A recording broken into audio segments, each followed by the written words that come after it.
Realme 12 Pro Plus है भाई 30,000 रुपए का और Poco X6 Pro है 27,000 रुपए का। लेकिन आपको 3,000 रुपए बचा के Poco X6 Pro लेना चाहिए। सबसे पहले तो भाई दोनों फोन्स के कैमरा में जमीन आसमान का फर्क है। दोनों फोन्स के अंदर भाई हैं तो तीन कैमरे, लेकिन असल सवाल ये है कि काम के कितने हैं। Poco का मेन लेंस है 64 मेगापिक्सल का और Realme का 50 मेगापिक्सल का। तो Poco X6 Pro के कैमरा से आप जितनी भी फोटो लोगे उसमें डिटेल्स Realme से ज्यादा आएंगी और Poco की जितनी भी हमने फोटोज खींची ना वो ज्यादा ब्राइट भी आती हैं। हाँ, लेकिन भाई Poco की ना एक बहुत गंदी आदत है कि ये चेहरे को कुछ ज्यादा ही गोरा करने की कोशिश करता है, जो कभी कभार अजीब सा लगने लग जाता है। लेकिन भाई Realme से हमने जितनी भी फोटोज ली ना तो उसने मेरे स्किन टोन को एकदम परफेक्ट लिया है। बिल्कुल भी मेरे मुंह पे पाउडर या लिपस्टिक नहीं लगाई इसने। और एक थोड़ी अजीब सी चीज है भाई कि जब आपके आसपास लाइट अच्छी होगी ना तो Poco वाले के मेन लेंस से ज्यादा बढ़िया डिटेल आएंगी, लेकिन जब लाइट थोड़ी कम होगी तो Realme के मेन लेंस से ज्यादा बढ़िया डिटेल आती है। अल्ट्रावाइड कैमरा भाई दोनों फोन्स का ही 8 मेगापिक्सल का है, लेकिन Realme का वो भी बेटर है। Poco ना अपने अल्ट्रावाइड से बड़ी सॉफ्ट सी फोटो लेता है यार। और Poco का तीसरा कैमरा तो भाई Realme के तीसरे कैमरे के सामने मजाक है। Poco के अंदर मिलता है 2 मेगापिक्सल का मैक्रो, जिससे आप थोड़ी मैक्रो फोटोज लोगे तो वो ठीक ठाक बिल्कुल काम चलाऊ सी आ जाती है।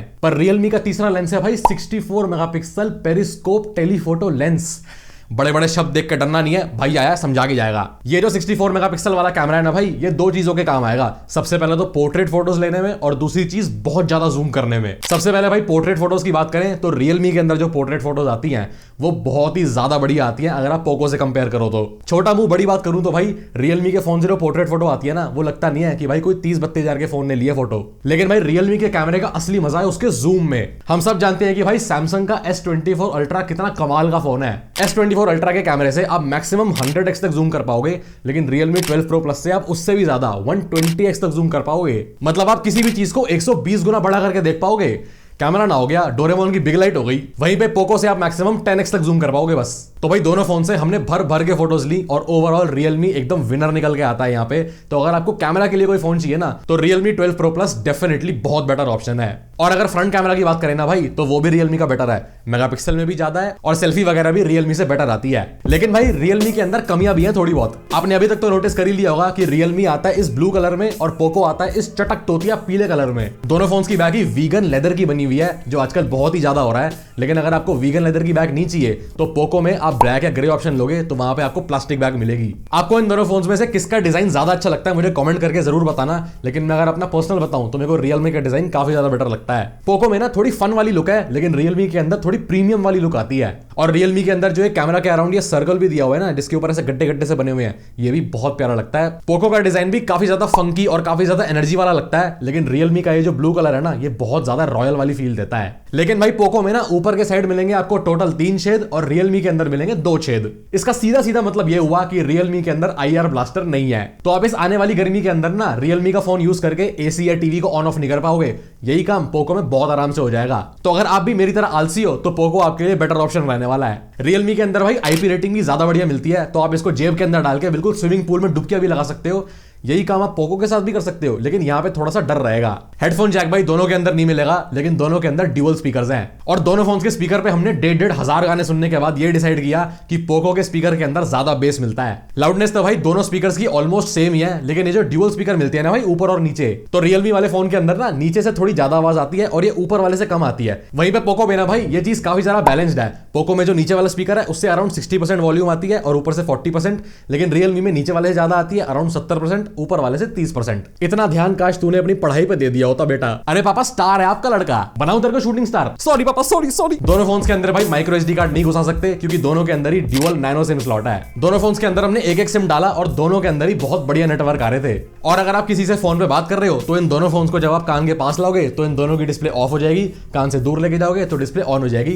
ये चीज भी दोनों के अंदर एकदम परफेक्ट काम करती है। ये बात भाई अलग से इसलिए बतानी पड़ी क्योंकि Poco वाले ने कभी भूल जाते हैं ये वाला सेंसर डालना। डिस्प्ले में भाई दोनों की बेजल्स काफी ज्यादा पतली है। हाँ, Poco की जो ऊपर और नीचे की बेजल है ना वो ज्यादा पतली है और Realme की जो साइड वाली बेजल है वो बिल्कुल दिखती ही नहीं क्योंकि इसके अंदर कर्व डिस्प्ले है। Poco के अंदर बिल्कुल फ्लैट डिस्प्ले है। तो जितने भी मेरे गेमर भाई हैं उनको फ्लैट डिस्प्ले थोड़ी ज्यादा पसंद होती है, तो आपके लिए तो Poco बेटर रहने वाला है। दोनों फोन्स की डिस्प्ले के साइज में उतना ही फर्क है जितना फर्क मेरे नंबर ऑफ सब्सक्राइबर्स और टेक्निकल गुरुजी के नंबर ऑफ सब्सक्राइबर्स में है, थोड़ा बहुत। दोनों के अंदर ही भाई एमोलेड डिस्प्ले है, लेकिन रंगों की मौज मस्ती अलग ही चल रही है। Realme की डिस्प्ले ज्यादा ब्राइट लगती है, लेकिन अगर आप सेम वीडियो Poco के अंदर देखोगे ना तो आपको काफी ज्यादा नेचुरल कलर्स देखने के लिए मिलेंगे। वहीं पे Realme के अंदर ना भाई कलर्स को काफी ज्यादा बूस्ट मार देता है ये, मतलब पीले को बहुत ज्यादा पीला कर देता है। तो अगर आप अपने फोन में वेब सीरीज मूवीज वगैरह देखते हो ना तो आपको Realme के अंदर बेटर ज्यादा मजा आएगा। हाँ, पोको की डिस्प्ले का जो रेजोल्यूशन है ना वो थोड़ा सा ज्यादा है रियलमी से, तो पोको के अंदर आपको डिटेल्स थोड़ी ज्यादा मिलेंगी, लेकिन ये फर्क बहुत ही कम होता है। शायद एक नॉर्मल यूजर ये पता भी ना लगा पाए कि कौन सा फुल एचडी प्लस है और कौन सा 1.5K है। पर मैं आपको एक बात बता दूं भाई कि अगर आप मेरे जैसे हो और अगर आपके हाथ से फोन गिरते रहते हैं तो पोको आपके लिए बेटर रहने वाला है, क्योंकि इसके अंदर जो फ्रंट ग्लास की प्रोटेक्शन है ना वो काफी ज्यादा बेटर है रियलमी से। बाकी तो भाई दोनों फोन्स की डिस्प्ले एकदम फर्राटेदार चलती है, क्योंकि दोनों के अंदर ही 120 हर्ट्ज का रिफ्रेश रेट है। लेकिन कहीं ना कहीं मेरे को पोको का जो 120 हर्ट्ज है ना वो ज्यादा स्मूथ लगता है। रियलमी यूआई और हाइपर ओएस पे भी आएंगे, लेकिन अब बात कर लेते हैं ठोस बात पे भाई, परफॉर्मेंस किसमें बेटर मिलेगी। तो भाई दो तरह के बंदे इस वीडियो को देख रहे होंगे अभी। पहला जिनके बहुत बेसिक काम होते हैं, जैसे कि व्हाट्सएप, इंस्टाग्राम, टिंडर वगैरह चलाना, और कभी कभार गेम्स भी खेल लेते हैं, टिंडर पे नहीं।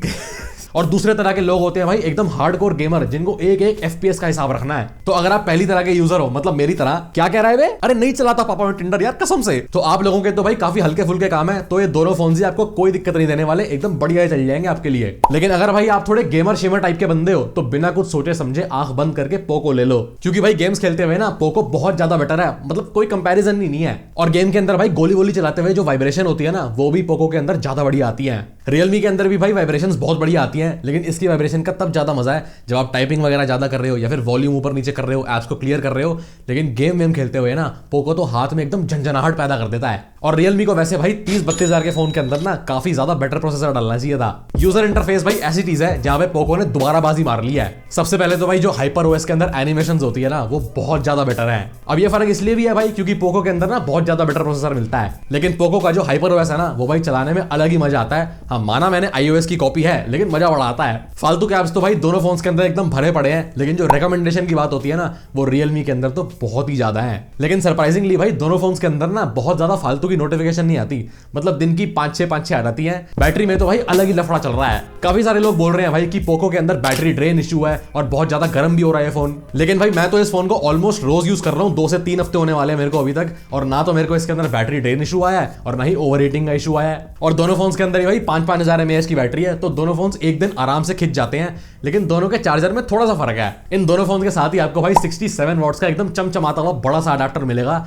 जो इन दोनों फोन्स की 40 से 45 मिनट्स के अंदर चार्ज कर देगा। लेकिन जो पोको का अडाप्टर है ना उसकी जो केबल है और जो पोर्ट भी है उसके अंदर ये ऑरेंज वाला शेड है, वहीं पे अपना रियलमी में एकदम बोरिंग सा व्हाइट कलर दिया हुआ है। और भाई इन दोनों फोन्स के साथ ना आपको डब्बे के अंदर ही एक कवर भी मिलेगा, लेकिन जो पोको वालों का कवर है ना वो लुक में भी ज्यादा अच्छा है और प्रोटेक्शन में भी।